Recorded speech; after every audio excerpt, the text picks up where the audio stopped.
Kongs. We're in the Valley of the Kings. A little typo there in my title. So is everyone excited to?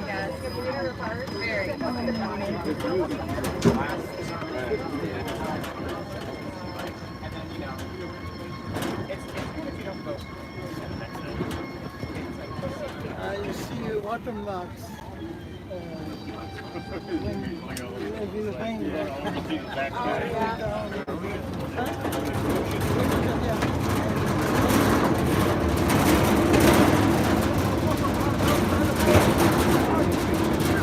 Well, you see the darkening too. I think that was hit. I think that's cataclysmic damage.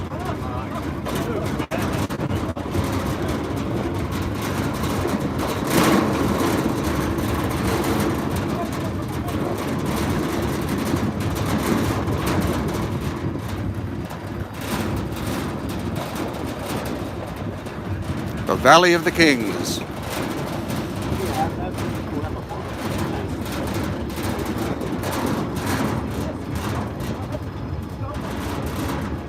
Those guys that sit in those little booths. You seen those guys are just like sitting.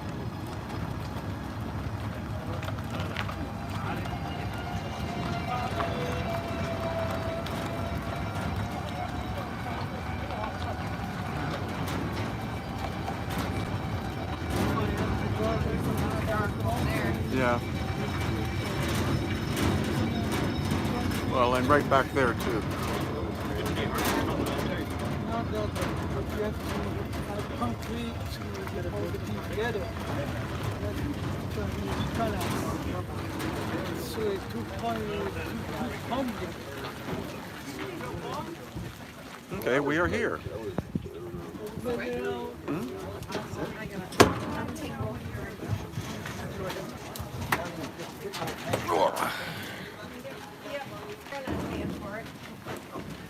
The famous Valley of the Kings, which actually connects with the Valley of the Queens. So this is where many of the pharaohs are buried, including Tutankhamun.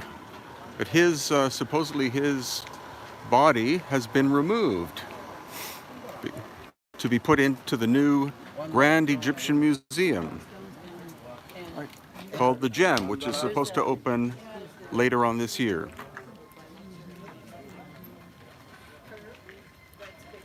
No quadcopters allowed here.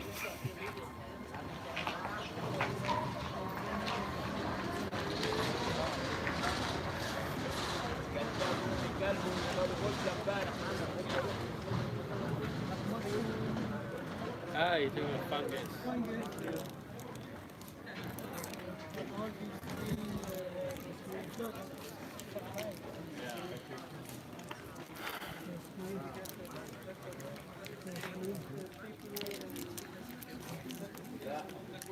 Thank you. Now we get our ticket. Thank you, darling.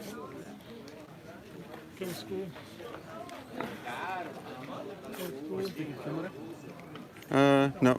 Just come to the set. Oh.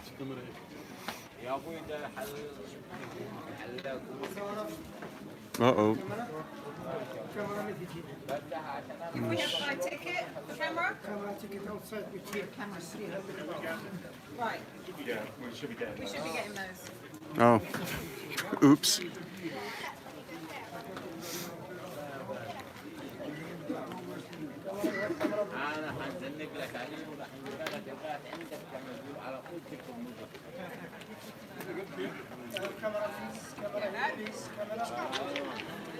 Who's got the camera tickets?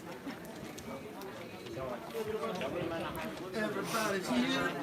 It's still possible to get a camera ticket? Yes. You want to ticket? Because from this, give one of you. I don't have a camera ticket.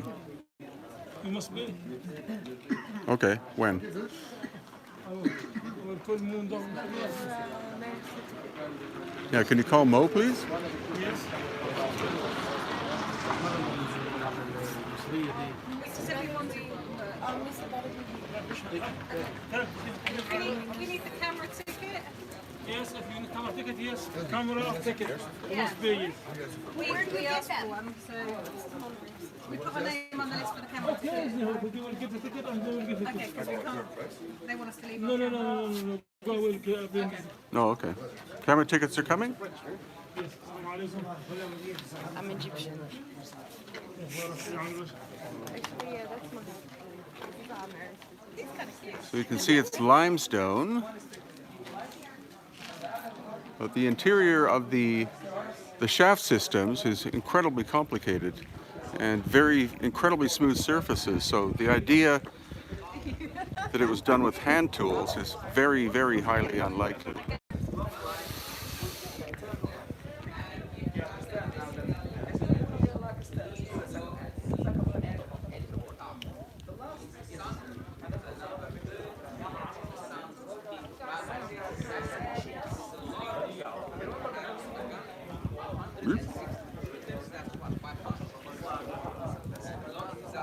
Largest open ones. They have larger ones, but they are closed enough.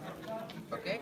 This one will give you a perspective of the size of the tunnels, how steep, how big actually those tunnels. Many of the smaller ones were easier to finish, in a lifetime of a pharaoh. Usually they started, painting. Once the king is the king of Egypt, he start build his tomb. Because your tomb is your future, by the way. Not your palace, not your house, it's your tomb where you are going to the next life. That's why we don't have much of villages or palaces from ancient Egypt. Most of them were built from mud brick or adobe, something lasted only during a lifetime of a pharaoh. But the important ones, the temples of the millions of years, called how, the millions of years, Live. and the tombs of everyone, by the way, in ancient Egypt had the right to go to the afterlife, but you have to pay for it. Sometimes you have to work all your life to build your tomb and to have the papyri called the Book of the Dead, literally your Bible to the next life. Tells you all what you need to know. The Egyptians used, by the way, the white lotus. The ayahuasca nowadays, when you go in this hypnotic phase, the Egyptian priest will consume that and goes in some kind of a coma, and they imagine the future, what you will see in the next life. As the sun comes and goes, life comes and goes. The sun disappears, it goes to the underworld, so they thought this underworld is a place full of darkness, demons, bad creatures. But darkness in ancient Egypt was not that. It is actually where you go to the source.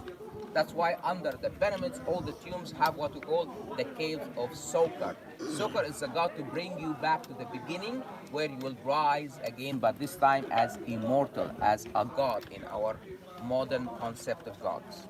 That's why it was important for everyone to get access to that. This life is a short life, temporary life. In here you show your face to the gods and you live according to a law we call the law of Mat. Mat is harmony, justice, balance. And they always say the first question they ask you in the next life, not what did you do. By the way, it's not your deeds will get you immortality. It's your heart, what's in your heart. And always they ask you, did you find joy and balance in your life? Did you bring joy and balance? And this was the most important, to be in harmony with the universe. I know nowadays we think about the physical. Did you obey the God, go to the church, go to the mosque, have you been good? All of that in ancient Egypt was only a shallow surface. It is in the surface, not deep down. That's why I told you the brain was not, the one that they judge. They judge your heart. Until today, we say he's a man with a heavy heart. His heart is sinful, or it is pure as a feather. Feather is the harmony and balance of the universe. Anyway, I will show you the first tomb as a very good example for the rest of them. It belongs to a king called Ramesses IV, number 4. He's not a big king in ancient Egypt, but he was wise enough to build a small tomb he can finish in his lifetime. The idea is everyone gets to finish his own tomb. I'm not going to, waste the time finishing someone else's tomb. So, you die without finishing your tomb, that's on you. And in ancient Egypt, by the way, the new king cannot be the new king until he bury the old king. So whatever it's finished or not, you have only 70 days during the mummification process to finish it. That's why you can see the tomb very beautifully carved, and then you find it's painted quickly. Looks like the king is dying or he's already dead, and you're trying just to finish the tomb to start the new king's reign. And this was the idea. So the wise ones build smaller ones they can they can finish in a lifetime.